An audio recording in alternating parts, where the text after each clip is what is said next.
Trump just picked a fight with Macron minutes after landing in France. Trump flew to France today and it was only a matter of time before our big, bloviating embarrassment of a president caused his latest diplomatic incident. Now, he's done just that. Apparently, Trump found out about French President Emmanuel Macron's comments from several days ago in which he called for a joint European military to defend against outside threats. We have to protect ourselves with respect to China, Russia and even the United States of America, who is the main victim. Europe and its security. I want to build a real security dialogue with Russia, which is a country I respect, a European country. But we must have a Europe that can defend itself on its own without relying only on the United States, said Macron.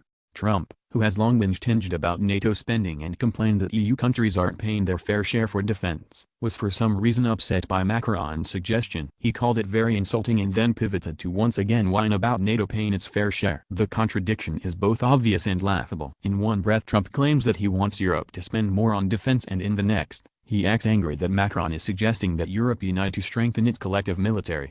Presumably, Trump is lashing out because he knows that the French president's comments paint him in a bad light. Europe would not have to consider muscling up its military if its leaders still thought that they could rely on the United States for their security. Trump has reduced our long-standing alliances to tatters and destroyed confidence that America would stand by Europe if war broke out. This trip to France should have offered an opportunity for President Trump to patch up some of the international relationships he's ruined. But he's clearly decided he'd much rather pick a pointless fight. It's a wasted opportunity and the latest in a long string of Trumpian humiliations for the United States. Donald J. Trump tweet. @RealDonaldTrump, President Macron of France has just suggested that Europe build its own military in order to protect itself from the US, China and Russia. Very insulting, but perhaps Europe should first pay its fair share of NATO, which the US subsidizes greatly.